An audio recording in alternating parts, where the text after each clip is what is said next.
Hello everybody and welcome back. My name is Kari and today I'm gonna talk about Christian fiction. I've mentioned in a lot of my videos, whether they be unhauls where the majority of them are Christian fiction, or some of my favorites or recommendations where I'm recommending books like the Mandy series by Lois Gladys Leopard, or the Williamsburg series, which is this one, by Wanda Luttrell, that they're Christian fiction, but they don't hit you over the head with an anvil.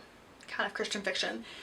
And since that's about all I've ever said about them, I decided it was time to let you guys know a little bit of why I say that and how I got to where I am as far as Christian fiction goes. So, this is just going to be a quick chat video, and then we'll all move on with our happy lives and you will have some context for why I keep referring to it as anvil hitting.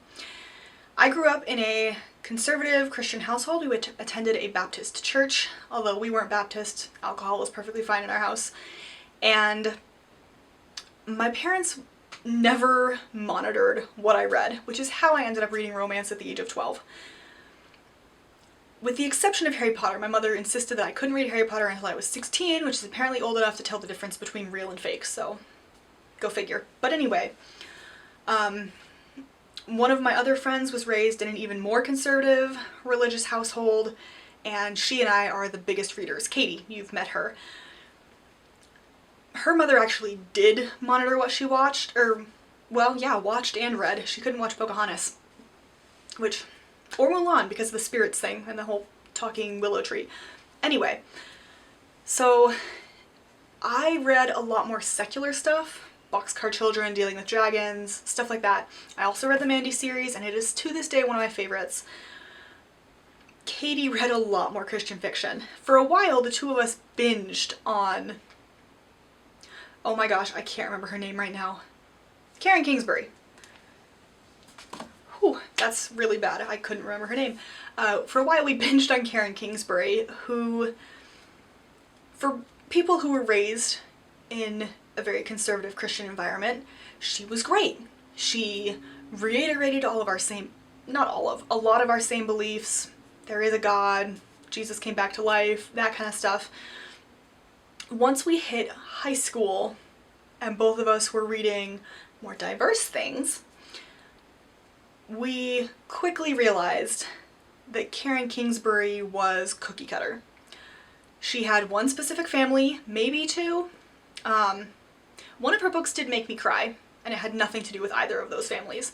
That's the only book that I would really recommend, but I can't remember the name of it.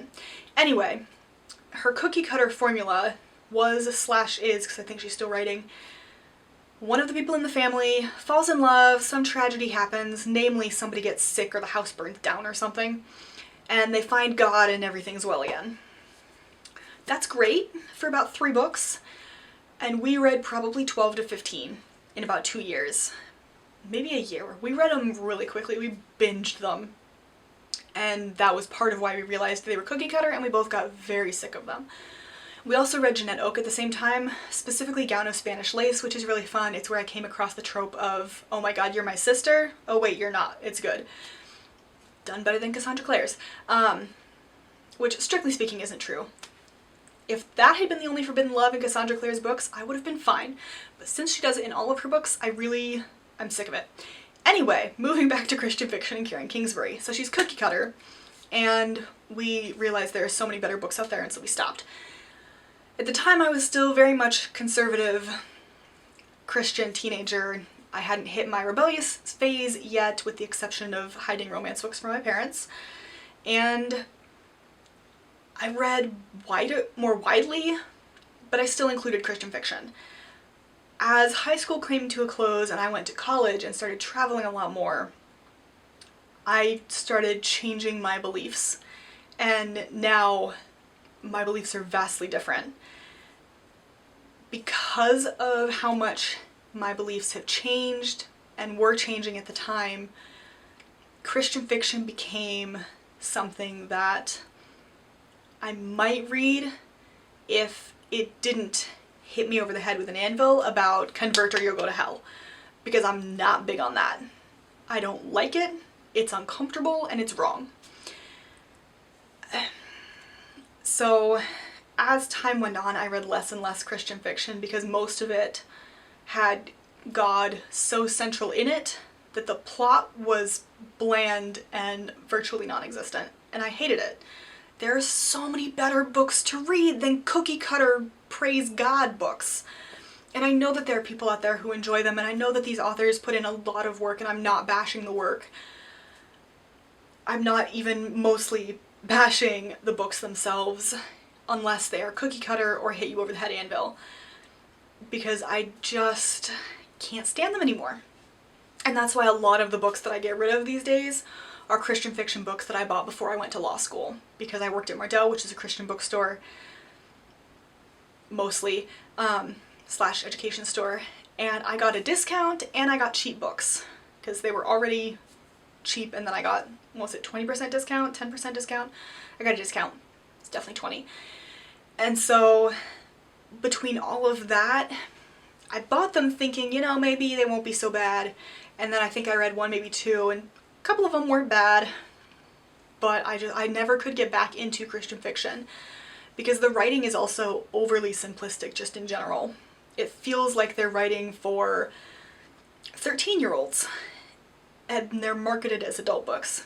And there's nothing wrong with writing for 13-year-olds. Have you seen the amount of young adult and middle grade on my shelves?